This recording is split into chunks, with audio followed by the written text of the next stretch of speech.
Ahorita prendo mi cámara. Si me ven tristona es porque hoy con el cambio de clima me empecé a sentir así de que como que me quiere dar gripa hace unas horas, no fue hasta hace tanto, pero ya voy a prender mi cámara. Muy bien, nada más me pueden confirmar si pueden ver la presentación, por favor. Sí se Sí se ve, ve. maestra. Sí, excelente, muy bien. Bueno, pues el día de hoy está un poquito más práctica. La clase, si ustedes bien recuerdan, la semana pasada estuvimos ya viendo algo de estadística, vimos la clasificación de la estadística, que nosotros tenemos la estadística descriptiva y la estadística inferencial, pero lo que sí tenemos que dominar todos en general, pues es la estadística descriptiva, porque independientemente de que la investigación sea descriptiva, vaya la redundancia, o sea, lo que ustedes llaman como documental, de una u otra forma, las medidas de tendencia central, que son las mínimas dentro de la estadística, son las que te dan un parámetro para poder realizar un mejor análisis y comportamiento de lo que estés investigando. Muchas veces se hacen investigaciones no tan es que no quiero decir que no son serias, sino simple y sencillamente son investigaciones muy rápidas que se utilizan mucho en mercadotecnia, porque lo que le llaman como estudio de mercadeo, dado que requieren con rapidez el análisis de resultados para poder tomar decisiones, y pues estamos hablando de inversión y pues de recuperación en cuestión de tiempos que son rápidos. Otras de las investigaciones así muy faster, pues son cuando estás evaluando el personal dentro de una empresa o dentro de una institución educativa. ¿Por qué? Porque pues ahí tienes que tener diferentes parámetros en los cuales pues en la educación se acostumbra mucho las encuestas con a lo mejor tu coordinador académico o ya como docente, pues directamente con los alumnos para que te puedan evaluar diferentes aspectos. Y bueno, pues todo eso entra en la estadística. Entonces, cuando ellos corren todos los datos, les arroja ciertos resultados y con base a esos resultados, pues ellos realizan un análisis. Entonces, en la estadística descriptiva, cuando es así lo mínimo, que es rápido, pues te sirve mucho para este tipo de análisis. O sea, que nada más ves, los resultados, cómo es el comportamiento, ¿no? Pues que lo evaluaron bien, en la mayoría de los aspectos salió bien, o en el estudio de mercadeo, bueno, pues realmente la zona que escogimos es la ideal para poder lanzar nuestro producto o no es la ideal. Entonces, ahí es lo que nos ayuda también dentro de nuestro desempeño en lo que nos estemos nosotros desarrollando profesionalmente, no solamente en investigación. Sin embargo, como les decía, aún en investigación cualitativa, nosotros podemos utilizar la estadística no tanto para poner los datos numéricos, pues sabemos que en cualitativa no podemos poner datos numéricos, no es medible, es todo subjetivo. Sin embargo, para poder redactar y entender cuál es el comportamiento, pues también lo mides. ¿Cómo lo mides? Bueno, a lo mejor con las observaciones, o si también realizaste una encuesta o las entrevistas, todos los datos que vas adquiriendo, pues esos son los que te van dando un parámetro. Decía que no hay realmente una 100% cualitativa ni 100% cuantitativa, sino que tiene que tener un porcentaje de apoyo en cada una. Estamos hablando de investigación cuantitativa, pues a nosotros al momento de aplicar el instrumento como que es la observación, los datos que nosotros vamos anotando en nuestro instrumento, que es una observación, se llama observación semiestructurada. Ahí el instrumento, cuando lo vas aplicando, pues no vas considerando nada más, asistieron 20 alumnos, vamos a ponerlo ya como un ejemplo de COVID, están con la distancia que marcan, todos traen su cubrebocas y así, ¿no? Estás observando, pero también estás observando conductas. Ay, pues no todos están bien sentados, no todos están poniendo atención, el maestro pues llegó, pero llegó y no empezó la clase, sino que hizo esto, hizo aquello. A lo mejor les preguntó cómo estaban, cómo se sentían, se preocupó por ellos. O sea, son varias cosas en las cuales no necesariamente las vas a medir como tal, pero se tienen que considerar.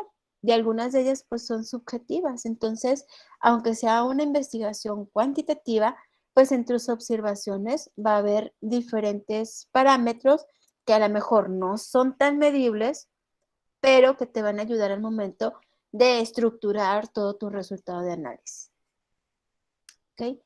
Entonces, bueno, voy a realizar la presentación y pues el día de hoy justamente vamos a ver estadística descriptiva, que son las medidas de tendencia central. ¿Cuáles son las medidas de tendencia central? Bueno, las principales son la media, la mediana y la moda. Entonces tenemos que nosotros las medidas de tendencia central nos representan unos parámetros estadísticos en los cuales nos van a dar información acerca de cómo está distribuida nuestra muestra o población estadística. Ya habíamos visto qué diferencia hay entre muestra y población y aparte cómo en muchas ocasiones, dependiendo el nivel bueno, vamos a ponerle mejor, el error que estás considerando, si lo estás considerando más o menos 5, que es el que siempre se recomienda, el 95% como lo hicimos en una simulación, pues sería todavía muestra, porque si vimos que hay una gran diferencia entre la población y la muestra. Pero si yo le pongo un 98% o ya si me acerco a un 99%, pues prácticamente mi muestra se convierte en la población. Entonces ahí pues yo tomaría la decisión de mejor tomar toda la población. Pero bueno, ahí lo maneja que puede ser la muestra o puede ser la población estadística. También no siempre es arrojada por la fórmula. Volviendo a los ejemplos que les dije al inicio, donde nosotros podemos realizar investigaciones cuantitativas, faster, en una empresa, pues ya tienes que los que tú vas a estar observando, a quienes tú vas a estar evaluando, vas a estar teniendo o obteniendo esos datos, pues son de todos, ya sea de un solo departamento, todos tu equipo de trabajo, todos tus trabajadores de un departamento. Por ejemplo, medir la puntualidad en la empresa, no sé, Oster. Pues vas a tener que considerar a toda tu población para que realmente sea viable y sea considerado lo que tú vas a reportar. No puedes considerar una muestra, porque una muestra pudiera generalizar, pero entonces estarías afectando a los que no digo, a los que llegan puntual en caso de que sea adverso el resultado o viceversa. Estarías beneficiando a los que siempre llegan tarde porque estás generalizando que en Oster pues, todos sus trabajadores llegan temprano, cuando no es así. Entonces, en ese tipo de situaciones, pues es la población estadística, que es todos los trabajadores. Muy bien. Volviendo a las medidas de tendencia central, pues tenemos la media aritmética o la media, pues es el promedio realmente de todos los datos que nosotros vamos, o de todos los datos que estamos obteniendo o recabando. Y pues la podemos nosotros determinar sumando todos los datos obtenidos entre el número total de datos. Es decir, por ejemplo, que tengo 50 datos, pues voy a ir sumando todos los 50 datos. No sé, a lo mejor tengo como datos el peso de 50 personas o el peso de 50 niños. Entonces voy a poniendo el peso, pues que andan entre 40 kilos, 41, 38. Entonces ahí los voy sumando y como son 50 niños, pues la suma la divido entre los 50 y así es como obtengo la media. En el caso de la mediana es un parámetro estadístico en el cual a nosotros nos divide nuestro total de datos en igual número de datos de un lado que del otro. Vamos a ponerlo, si tienes tus datos horizontal, pues los mismos números de datos en la izquierda que en la derecha. Si lo tienes vertical, el mismo número de datos arriba que abajo. Entonces, para esto, tú tienes primero que localizar dónde está en medio, porque vamos a tener recolección de datos en los cuales nos pueden dar un total de datos impar o un total de datos par. Entonces, ahí también tenemos nosotros que considerar, porque cuando tenemos par, no es, vamos, no es posible que pueda tener exactamente los mismos números del lado derecho y del lado izquierdo si yo lo divido en un solo número. Entonces, tengo que tomar dos números. Y tener ejemplo lo van a entender mucho mejor. Entonces, las fórmulas que vienen con respecto a la mediana es para darnos la ubicación o la posición de dónde vamos a encontrar la mediana. Si lo tenemos nosotros en número par, nos va a dar la posición, y si lo tenemos en número impar, nos va a dar la posición. Por ejemplo, voy a poner el del número de 20, par que sea 20, ¿ok? Si aplico esta fórmula, me quedaría 20 más 1 es 21. Entre 2 me va a dar 10.5. Entonces, no tenemos un 10.5, nosotros tenemos 20 datos.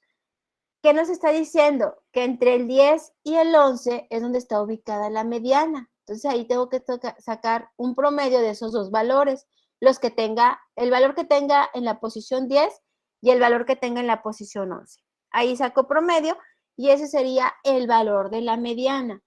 Ahora, si ustedes se fijan, es exactamente la misma fórmula. Lo que cambia son el número de datos. Ahora voy a poner datos impares. Voy a decir que tengo 19 datos. ¿Ok? Entonces pongo 19 más 1 es 20. Entre 2 es 10. Entonces quiere decir que en la posición 10, ahí me queda la mediana. La posición 10 me va a dar el valor de la mediana. ¿Sí? Esa es la diferencia, y por eso aquí hago siempre la aclaración, me da las posiciones de todas las observaciones donde voy a dividir mis datos y que tengan el mismo número de datos en cada extremo. Eso es lo que me está dando, y pues en sí la fórmula solamente me indica la posición donde yo puedo encontrar la mediana. Dependiendo si es par, pues voy a tener dos valores y tengo que sacar el promedio, y si es impar, pues sí me lo da de manera directa. Lo tenemos la moda. La moda es de todos nuestros datos el que se haya nombrado o el que haya recolectado el mayor número de veces. Esa es la moda, eso me representa la moda. Podemos tener unimodal, es decir, una sola moda. Podemos tener bimodal, que sea dos valores los que me representen la moda, o multimodal, que sea más de dos valores. Eso nosotros no lo podemos así con facilidad definir en qué punto nos va a tocar, pero sí nos puede tocar. Se me ocurre que pudiera ser, por ejemplo, si tú pones 4 colores básicos, ¿no? Rojo, verde, amarillo y azul. Entonces, ahí pudieras toparte como mínimo, a lo mejor 2 que se repitieran muchas veces, que es el rojo y el azul, o el verde y el rojo, no sé. Creo que son de los que más tienen así visibles, sobre todo en ciertas edades. Y, pues ahí tú puedes decir, bueno, es bimodal. ¿Por qué? Porque los que tuvieron mayor frecuencia, pues voy a poner el rojo y el verde. Entonces, esos dos pues tienen el mismo número de frecuencias, lo dijeron o lo escogieron los mismos números de niños y fueron la mayor, entonces eso me representa la moda, por lo tanto tengo dos modas y sería bimodal. A eso se refiere de cuando nos topamos ese tipo de investigaciones donde nos estamos recolectando los datos y pues si nos topamos con esa situación. Entonces la moda, pues el valor que más se repite en una muestra estadística o población, no tiene fórmula en sí, y lo que habría que realizar es la suma de las repeticiones de cada valor.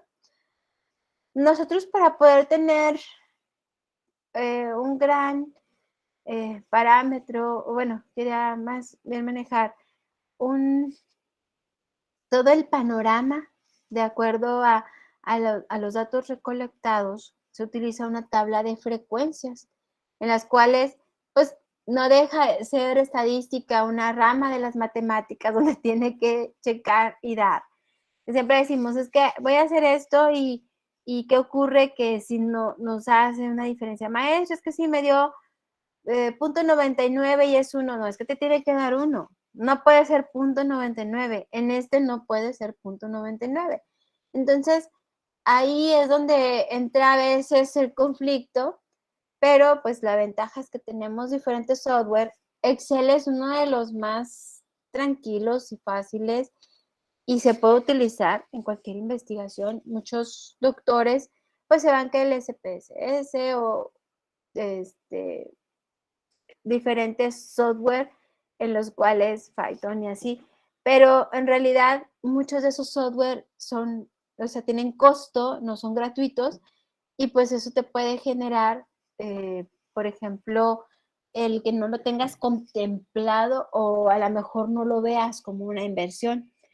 Realmente, cuando tú vas a defender tu tesis, hay doctores que sí están casados con los software, pero no es un criterio para darte o no la distinción o el nivel. Realmente el software es solamente una herramienta. Como si hubiera dicho, ah, bueno, yo tengo un carro del 2000 y otra investigadora o otro investigador tiene un auto del 2021 y pues por eso, porque ella utilizó el auto del 2021 para hacer su investigación, pues le voy a dar el nivel. No es un factor, es una herramienta. El auto te llevó tanto el de 2000, el del año 2000 como el del año 2021. O sea, no es ni el software el que realmente te va a dar, es que tú lo hayas hecho, porque al momento de que tus sinodales te pregunten y tú les expliques qué fue lo que hiciste, cómo llegaste a ese análisis, eso es lo importante. Realmente eso es lo importante. Todo lo demás son herramientas.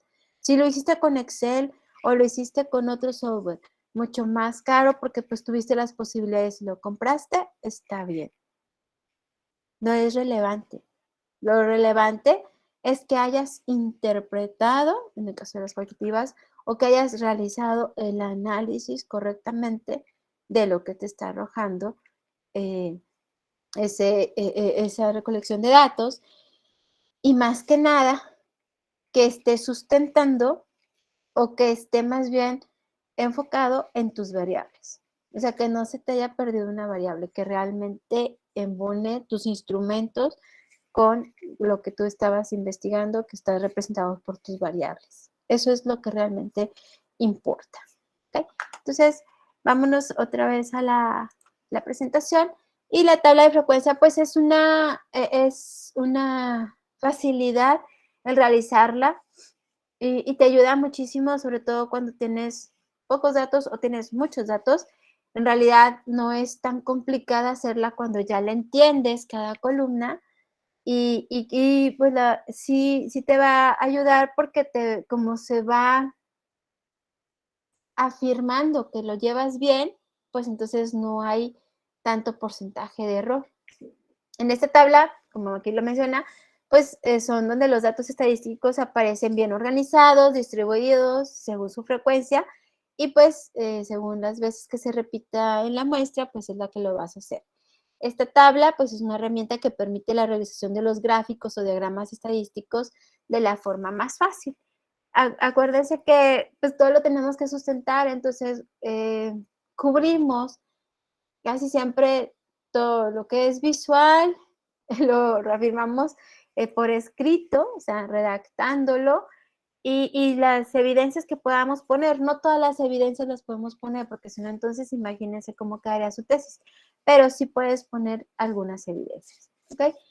¿De qué se compone la tabla de frecuencias? Bueno, está midiendo primero la frecuencia absoluta.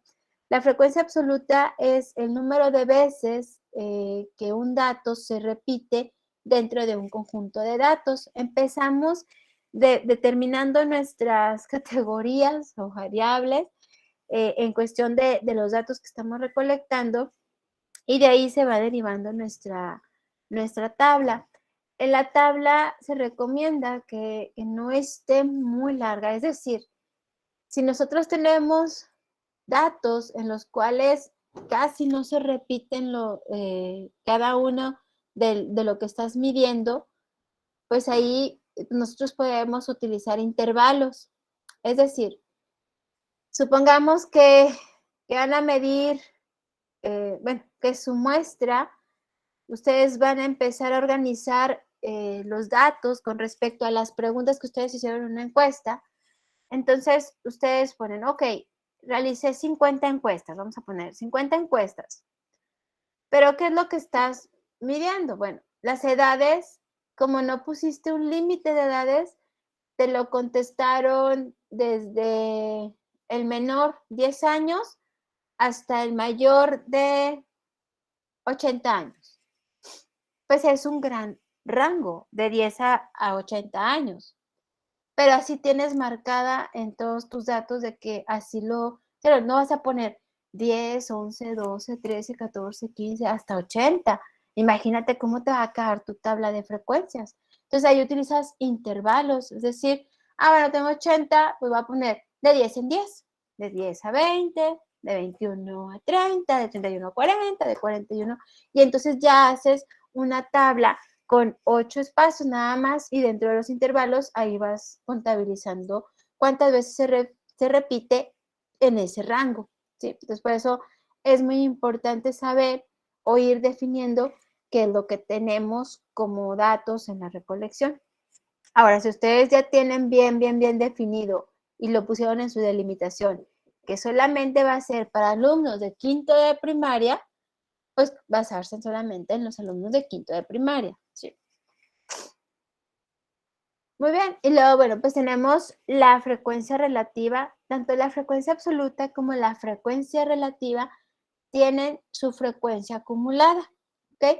Pero vamos a ver la definición de frecuencia relativa. La frecuencia relativa es un número en el cual se repite ese dato, pero está relacionado con el número total de datos. Es decir, de la frecuencia relativa se deriva el porcentaje que nosotros ponemos al final de nuestra tabla, que también es una frecuencia en porcentaje o frecuencia porcentual.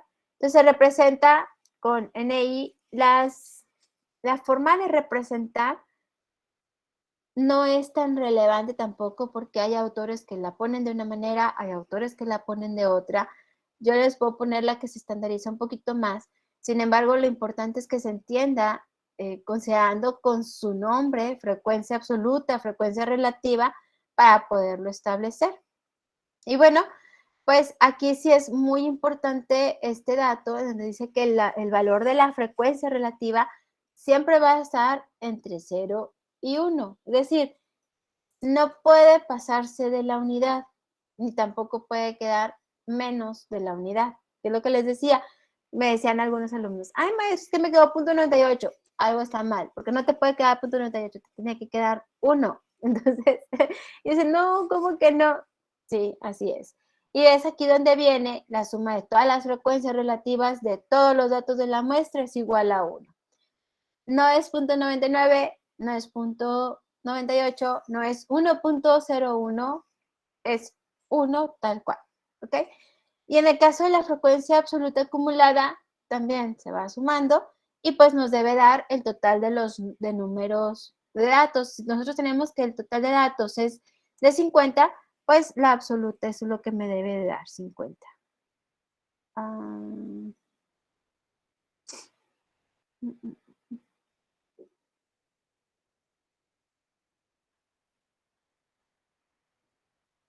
Ok. Pensé que alguien me estaba pidiendo autorización para entrar, pero no lo veo. Ok.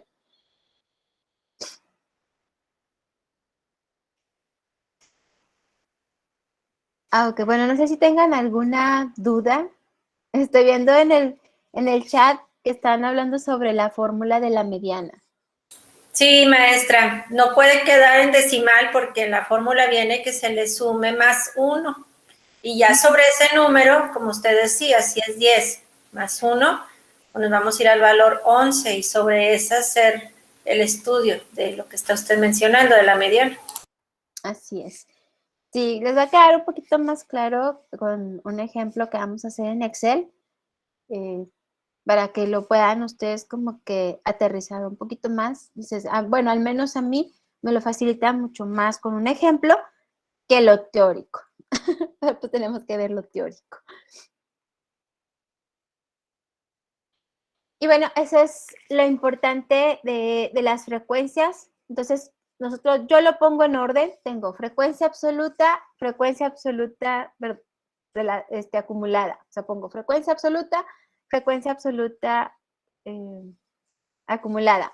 Luego pongo frecuencia relativa y pongo frecuencia relativa acumulada.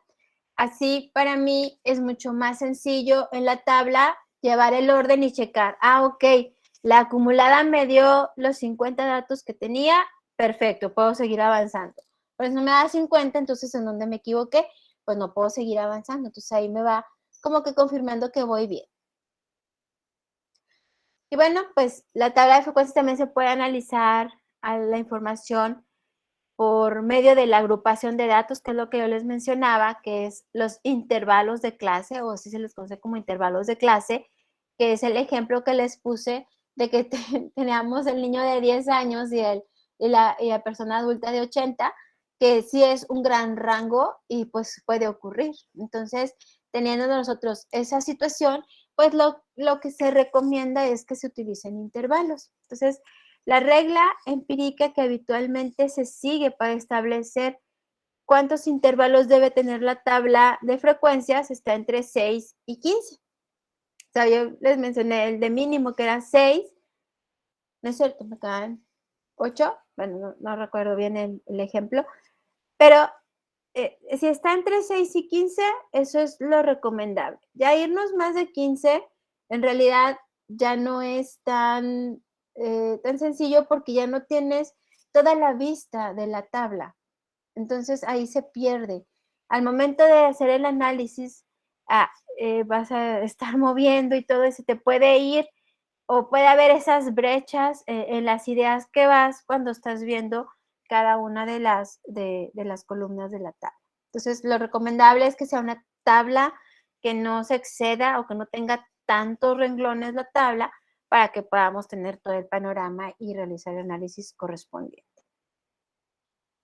Y dice, bueno, aquellos que deseen decidir cuántos intervalos de clase son necesarios, pues se puede utilizar la fórmula de Sturges. Honestamente, yo pocas veces la he utilizado. Casi siempre los acomodo los intervalos a mi gusto. O sea, yo veo, ok, tengo 80, bueno, pues que sean de 8 para que me queden 10 o de 10 para que me queden 8. O sea, yo lo cierro así, básicamente para que el intervalo me quede en enteros. O sea, yo lo manipulo para que a mí me queden en intervalos en enteros. No me vaya a quedar, por ejemplo, de 10 a 15.5 y luego de 15.5 y así me voy, ¿no? O sea, que vayan quedando los puntos 5 porque luego te lo puede complicar más. Es mucho más sencillo que te quede de 1 a 10, de 11 a 20, de 21 a 30. ¿Por qué? Porque pues ya tienes puros enteros y es mucho más fácil ubicarlos. Esa es lo que yo he hecho de manera práctica. Si ustedes dicen, no, a mí pues si me voy con la fórmula, pues aquí está la fórmula. La fórmula no está nada complicada, es 1 más 3.322 logaritmo, este es base 10, este logaritmo ustedes lo pueden sacar con cualquier calculadora, de 10 por el número de datos. Yo he estado manejando el ejemplo que son 50 datos, bueno, ya la verdad no recuerdo si son 50 o 80, pero bueno, vamos a ponerle que el número de datos son 50, pues entonces n me representa el número de datos que serían 50, ¿ok? Entonces, a veces les conflictúa porque dice logaritmo, no les tiene que conflictar, nada más ustedes en su calculadora, el logaritmo que ahí viene es este, porque no tiene un numerito aparte. Cuando no tiene un numerito aparte es que es base 10. Entonces ustedes le ponen logaritmo de 10 por 50 por 3.322 más 1, y ese sería el número de intervalos que ustedes podrían determinar o podrían poner en su tabla. Y bueno, pues en ella les dije que son los datos o el conjunto de datos que recabamos, ¿no? Dice, después de que hayamos encontrado cuántos intervalos son, supongamos que nos dio 8 intervalos. Ahora, ¿de qué amplitud va a tener? Yo les dije, bueno, de 1 a 10, la diferencia que hay entre 1 y el 10, esa es mi amplitud, esa es la amplitud del intervalo. Entonces, esa la pueden ustedes determinar con el rango, es decir, la diferencia de la observación más grande y la observación más pequeña entre el número de intervalos que obtuvimos, y pues ahí también les da un número aproximado de cuánto es lo que tiene que haber de diferencia. Corremos el riesgo de que cuando utilizamos fórmulas, pues como todas las fórmulas que nos puedan dar decimales. Si nos da 0.5, pues todavía lo podemos manipular. Pero ya cuando nos empieza a dar que 0.25, que 0.125, pues ahí ya se nos empieza a conflictuar, porque unos lo van a redondear en contra, es decir, que se quede nada más el entero, quita el 0.125, y a otros pues les va a decir, no, ¿sabes qué? Me voy a ir a lo mejor al 8.1, o sea, lo va a dejar así, no sé, dependiendo cómo quede la fórmula, ¿no? Entonces corremos ese riesgo cuando utilizamos fórmulas, pero no pasa nada.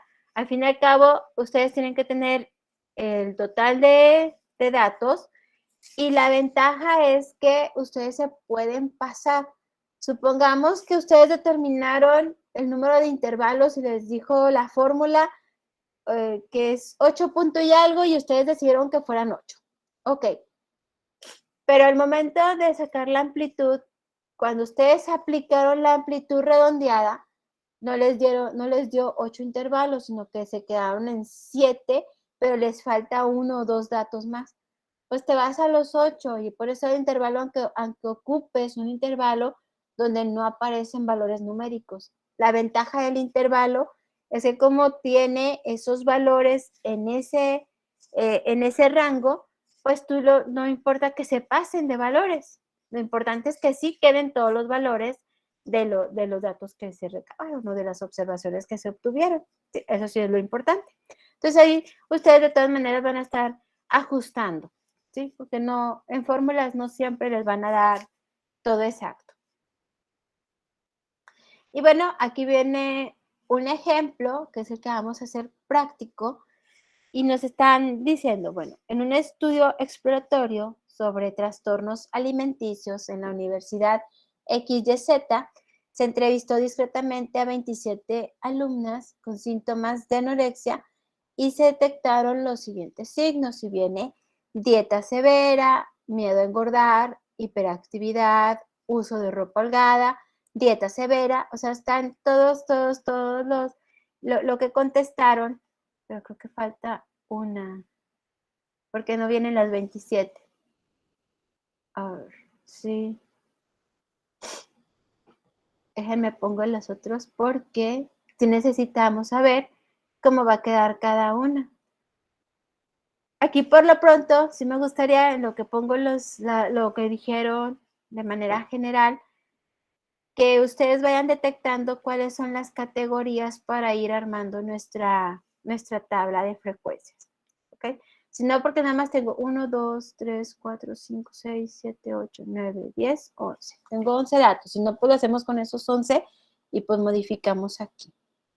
Pero sí debo tener todos, a ver. No me fijé que no puse la otra imagen. Mil disculpas. Las categorías vendrían siendo la de ropa holgada, la de comer, una dieta severa, el usar no sé si venga por ahí laxantes, personas que, es que está muy pequeña la letra, que tienen miedo a engordar. Esas son las categorías, ¿verdad, maestra? Es correcto. Déjame lo hago más grande. Es que no quiero, bueno, le voy a poner pantalla grande, que acabo no vamos a trabajar aquí, para que lo puedan ver mejor. Ah, pues si los pongo así yo no puedo buscar las otras. No, déjame se los hago más grandes. Creo que ahí sí lo ven un poquito mejor, ¿verdad? Sí, ya se ve más claro. Ok. Sí, exactamente. Nuestras categorías pues sería dieta severa, miedo a engordar, hiperactividad y bueno, pues ya las que se van repitiendo ya esas no, porque nuestra tabla nada más tiene que tener como categorías una sola vez. Las repeticiones las vamos a estar poniendo en la frecuencia, ¿sí? Ok, déjenme busco.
Creo que ya la encontré.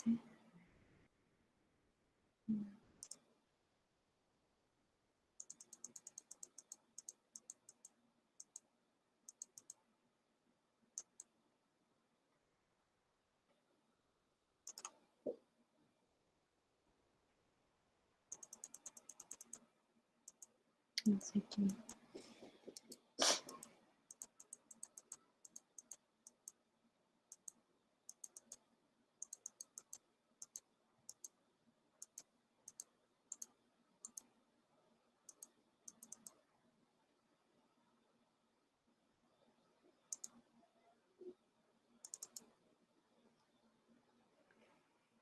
Encuentro las imágenes.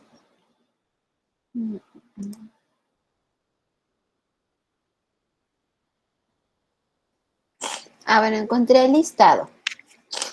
Déjenme les pongo lo del listado.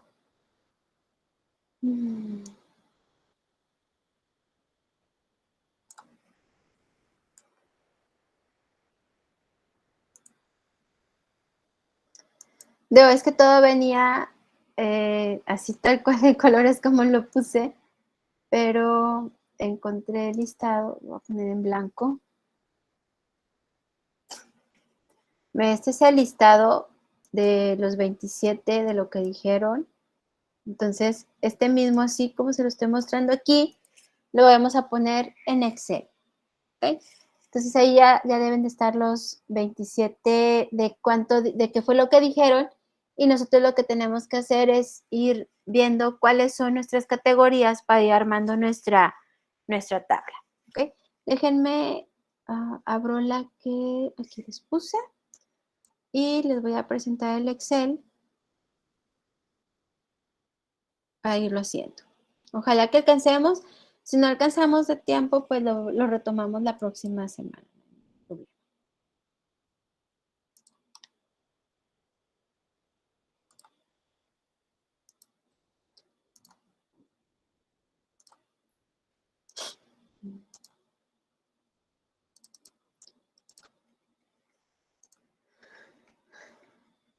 Muy bien. Bueno, voy a poner los datos.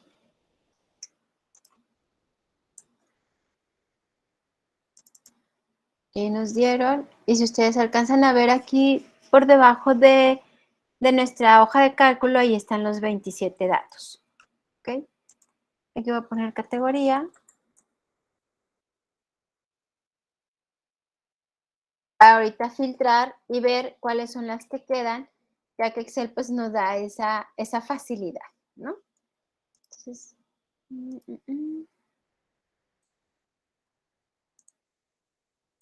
Voy a poner la redacción de este lado.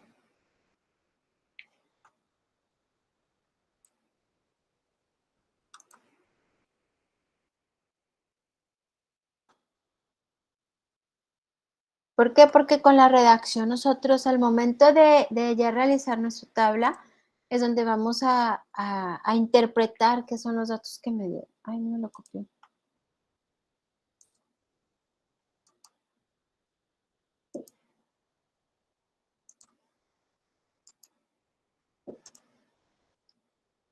Ahí está.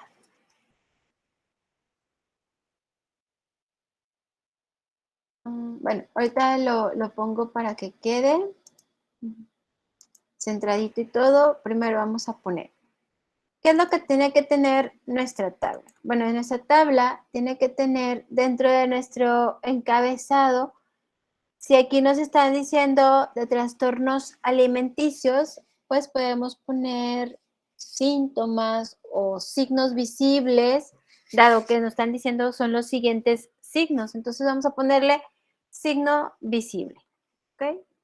Para que no tanto como categoría, acá les puse como categoría para que nosotros la podamos identificar, pero en nuestra tabla le vamos a poner signo visible.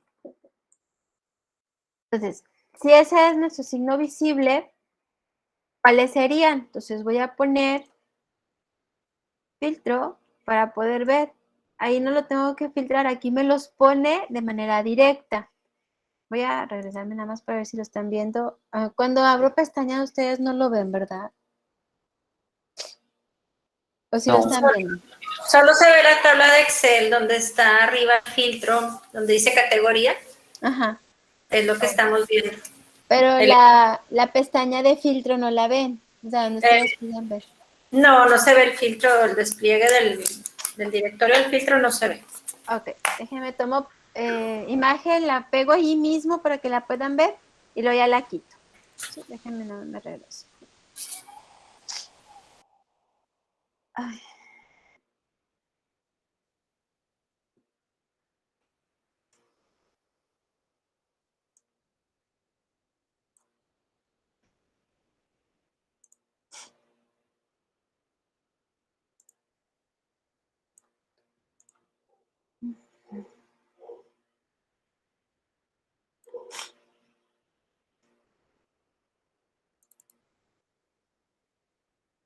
Bien, ahí con el filtro, aquí en Excel, nos ayuda bastante. Creo que ahora sí ya pueden ver la imagen, ¿verdad?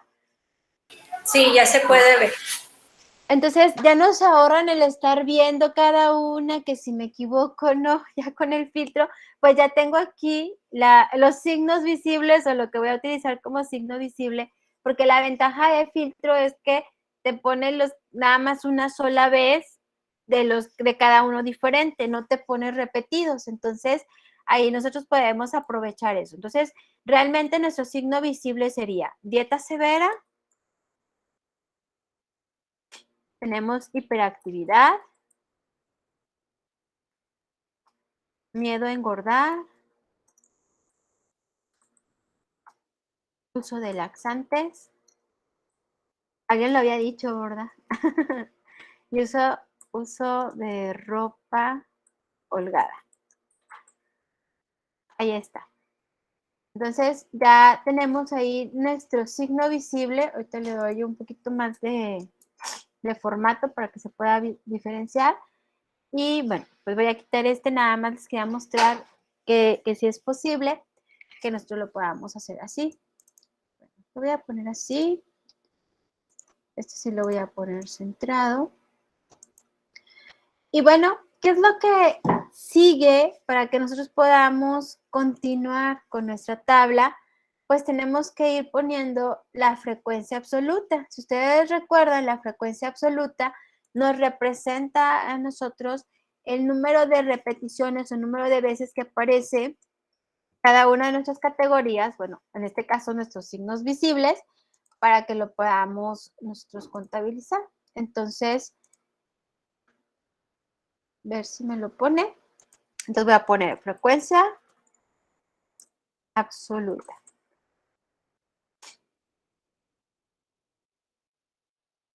Bueno, tengo frecuencia absoluta, entonces voy a buscar de dieta severa, ¿cuántos son? Entonces voy a filtrar dieta severa. ¿Cuántos me aparecen? Me aparecen 9. Entonces, eso es lo que voy a poner como dieta severa. Bueno, creo que lo acomodé mal porque se me borran los otros al momento de filtrar. Pero si no me aparecen aquí los signos visibles, ustedes me van tomando nota y luego me dan los valores, ¿sí? Después de dieta severa, pues tenemos hiperactividad. Hiperactividad me dice que son 4. Voy a poner 4. Bueno, voy a poner aquí 4. Y después de hiperactividad, tenemos miedo a engordar, que son 3.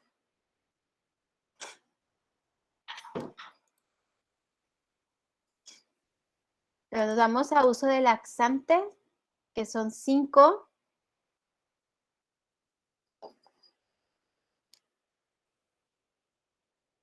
Ay, 5.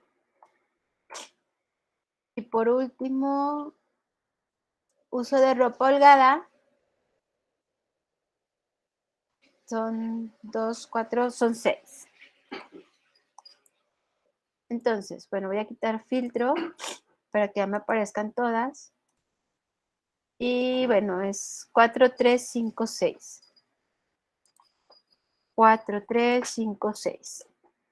Entonces, ya cuando tengo aquí la frecuencia absoluta, que es el número de veces que aparece cada una, lo voy a sumar. Me debe dar 27, porque eso es lo que me dijeron que se habían entrevistado a 27 alumnas. Entonces, lo sumo. Y ahí me doy cuenta que sí tengo 27. Entonces, hasta ahí voy bien. O sea, me checó y me dio. Es una ventaja. Entonces, voy a hacer ahora la frecuencia absoluta acumulada. Frecuencia absoluta acumulada.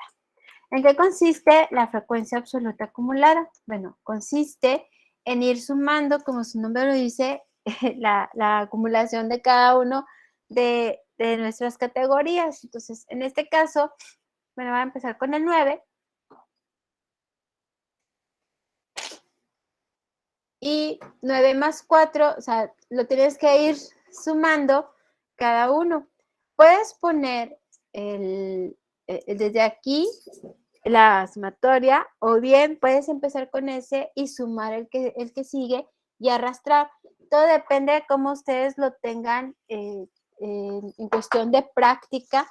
El Excel, aquí por ejemplo, si nos vamos a lo tradicional, vamos a suponer que es 9. A ese 9 le voy a sumar 4. ¿Cuánto me daría? 13. 13 es correcto. Más 3. 16. Más 5. 21. Más 6. 27. 27. Me checó y me dio. O sea, ahí cuando tenemos la frecuencia acumulada, el último valor debe coincidir con el de la sumatoria que hicimos de la frecuencia absoluta. Por eso les digo que lo vas verificando, lo vas comprobando para que realmente lo obtengas. Entonces, esa es la ventaja de poder realizar aquí nuestra tabla de frecuencia. Luego no la vamos a terminar, me quedan 2 minutos y nos faltan todavía varias columnas. Entonces, si ustedes están de acuerdo, aquí le vamos a dejar y lo retomamos la próxima clase. Empiezo, bueno, ya con lo que pusimos para no tardarme tanto, pero borro los valores de frecuencia absoluta y frecuencia absoluta acumulada para hacer toda la tabla completa, pero ya no las categorías. Lo de las categorías, pues ya creo que sí quedó claro, ¿verdad? No creo que haya dudas.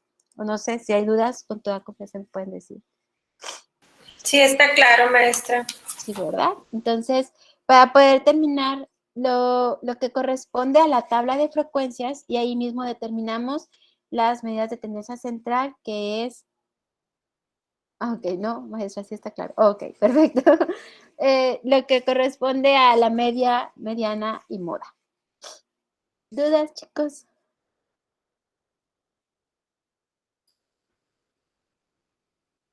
No, está bien, todo muy claro. No está muy claro.